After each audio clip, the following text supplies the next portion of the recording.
าสนายิ่งใหญ่ของชนชาวไทยพระพุทธบาทจำลองของพระ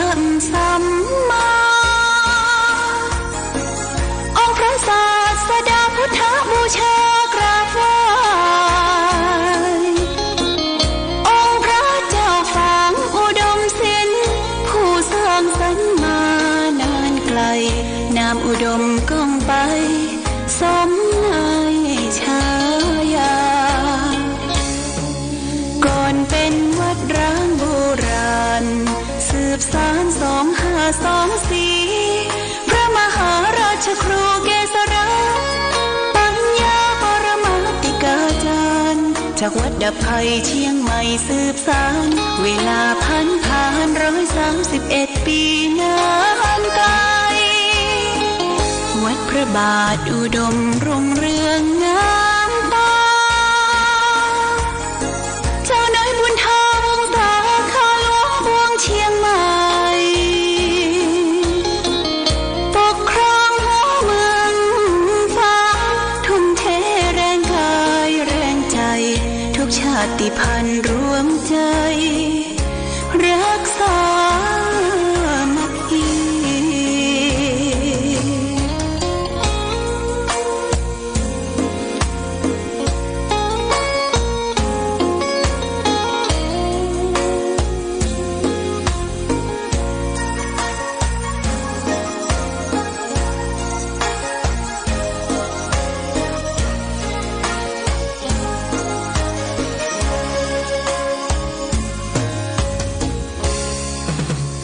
เป็นวัดร้างโบราณสืบสาน2524พระมหาราชครูเกษราปัญญาปรมาติกาจารย์จากวัดดับภัยเชียงใหม่สืบสานเวลาผ่าน131 ปีนานไกลวัดพระบาทอุดมรุ่งเรืองงามตาเจ้านายบุญธาวงศาข้าหลวงบวงเชียงใหม่ปกครองหัวเมืองฟ้าทุ่มเทแรงกายแรงใจทุกชาติพันธุ์รวมใจรักษามัคคี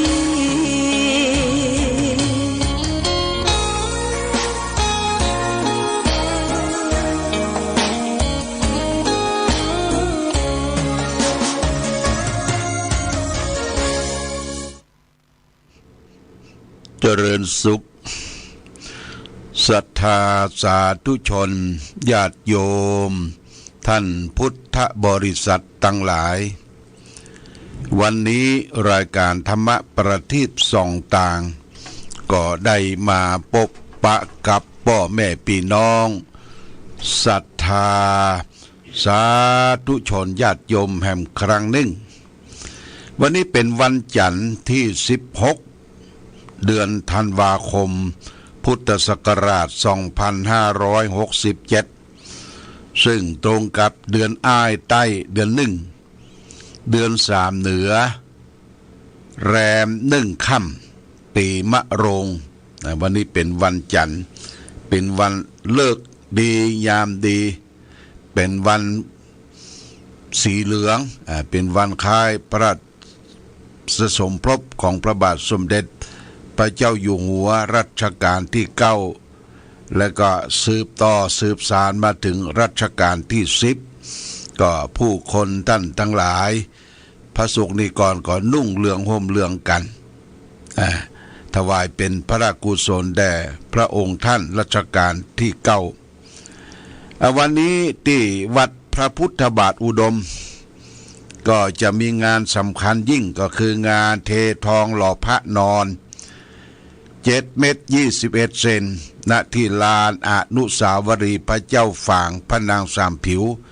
เวลาตอนบ่าย3:39 นาทีก็จะได้เททองหล่อพระนอนก็มีกำหนดการพิธีกรรมดังนี้ก็คือ8 โมงเนี่ย8 โมงตรงปุ๊บ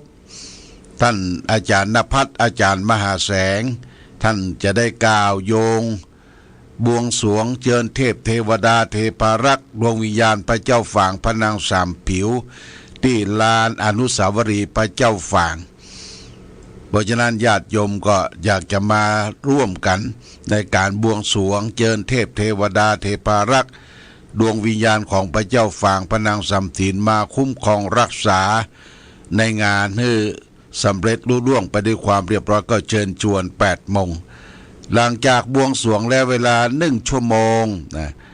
หลังจากนั้นก็จะมีการฟ้อนนะการฟ้อนการลำ6 คณะนะ6 คณะนี่ก็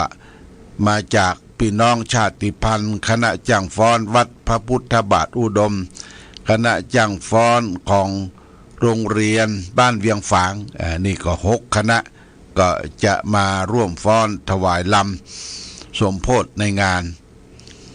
ในช่วง9 โมงถึงเที่ยงเนี่ยญาติโยมก็เริ่มมากันมาแล้วก็มาปูชาเอาแผ่นทองเหลืองปูชาเอาแผ่นทองเหลืองเขียนชื่อเขียนนามทั้งแผ่น20 บาทแผ่นเป็นแท่งก็199 บาทถ้าแท่งใหญ่นี่999 บาทน้ำหนัก7 กิโลแล้วก็ทางช่างเปิ้นก็จะเริ่มหลอมแล้วเนอะเปิ้นจะหลอมตั้งแต่9 โมงเป็นต้นไปเนี่ยญาติโยม9 โมงเป็นต้นไปเพราะฉะนั้นก็ขอเชิญชวนญาติโยมท่านสาธุชนทั้งหลายวันนี้หลวงพ่อก็ได้รับเมตตาจากเจ้าภาพเจ้าศรัทธาบริจาคทองคำส่วนหลวงพ่อนั้นก็บริจาคทองคำ1 สลึงนะแล้วมาได้เงินแถบเป็น7 แถบแล้วนอกจากนั้นก็มีญาติโยมหลายท่านแม่ชีแปรเจ้าเมือง1 สลึงเป็นแหวนแล้วก็แม่ผงซ้ายคำบ้านแม่แหลงหมู่11นี่ก็1 สลึงได้บริจาคแล้วก็คณะลูกหลานของพ่อนานมาแปลงทิศอันนี้ก็เป็นของเก่าเกื้อโบราณมาบริจาคและนอกจากนั้นก็มีหลายๆท่านที่ได้บริจาคทองคำที่จะเอามาเทหล่อหลอมเป็นองค์พระทองคำทั้งหมดเนี่ยญาติโยมเราก็จะได้เทเป็นครั้งแรกก่อนวันนี้เพื่อจะเทท่อนบนก็คือตั้งแต่ไหลไปถึงเสียรองค์พระถึงเสียรองค์พระแล้วก็ท่อนกลางท่อนล่างเปิ้นแบ่งเป็น3 ท่อนกลางท่อนล่างนี่จะเทที่โรงงานกุลวัฒนาที่แม่ปูคาสันกำแพงเฮาก็จะได้เททองในท่อนบนก่อนเนอะท่อนนี้สำคัญญาติโยมเปิ้นมาตั้งปิมตั้งอย่างเรียบร้อยตั้งแต่ตะวาละเดี๋ยว9 โมงเปิ้นก็จะหลอมทองเหลืองที่เป็นแท่งหลอมทองเหลืองที่เราได้ไปบอกบุญบริจาคคือแก่ศรัทธาญาติโยมทุกหมู่บ้านนะแผ่นละ20 บาทนี่ก็จะได้หลอมหมดชื่อของเฮาก็ชื่อนามวันเดือนปีเกิดที่เฮาจดกำหนดไว้นั้น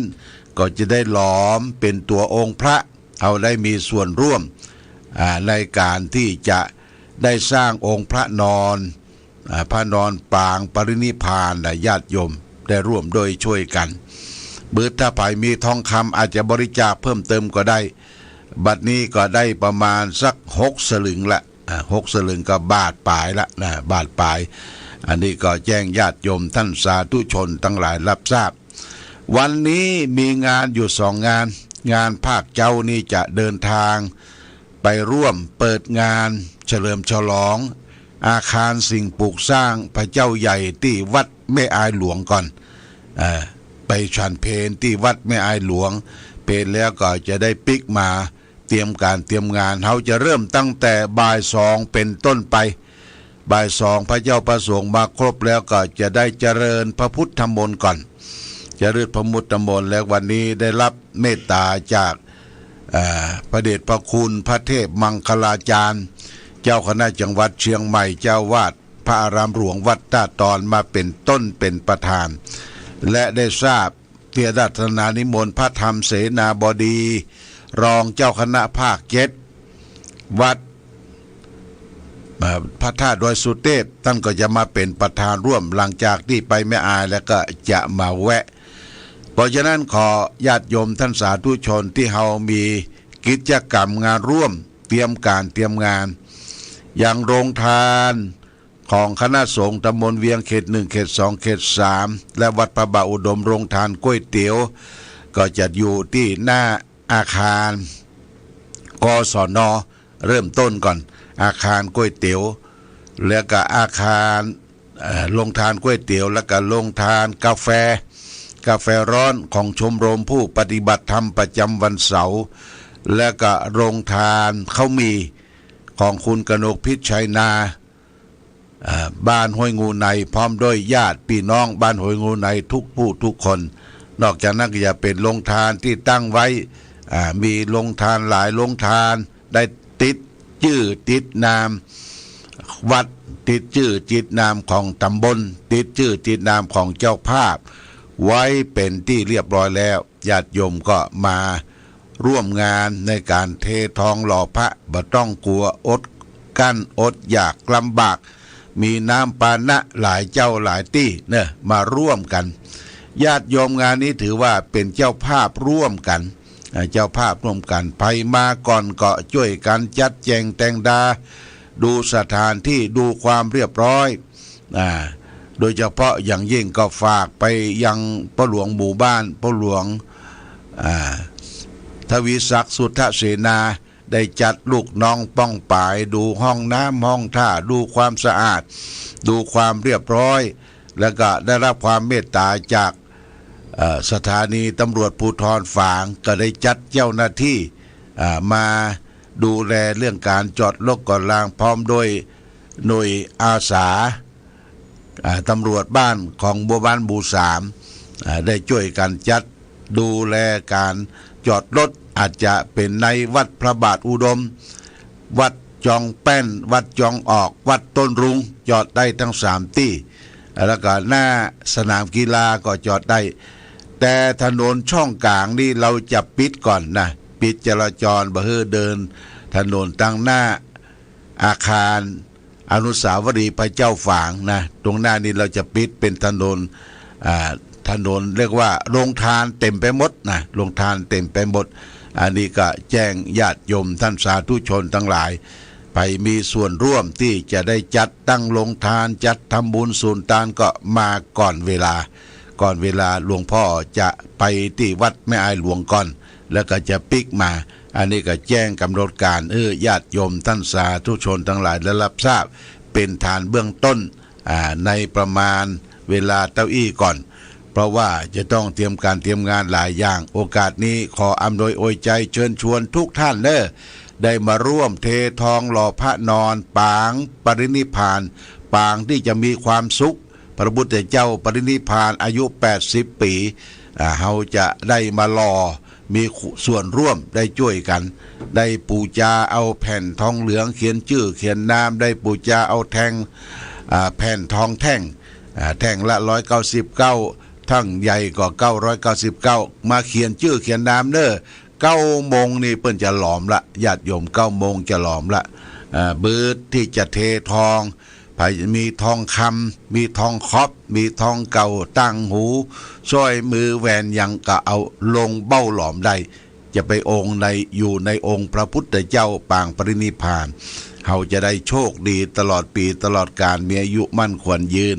เอาละวันนี้รายการธรรมประทีปส่องต่างก็จะมีการถ่ายทอดทางวิทยุโดยญาติโยมขณะนี้คณะพระเจ้าหน้าที่จากวัดฝ่ายหินได้เดินทางมาพักที่วัดพระบาทแล้วก็จะได้เตรียมการถ่ายทอด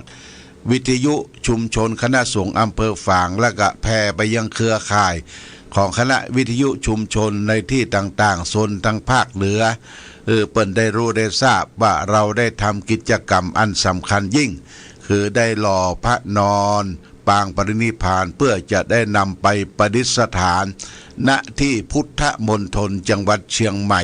อันนี้ก็แจ้งข่าวมหากุศลท่านทั้งหลายได้รับทราบมาณโอกาสนี้วันนี้รายการธรรมประทีปส่องทางก็มาแจ้งข่าวแจ้ง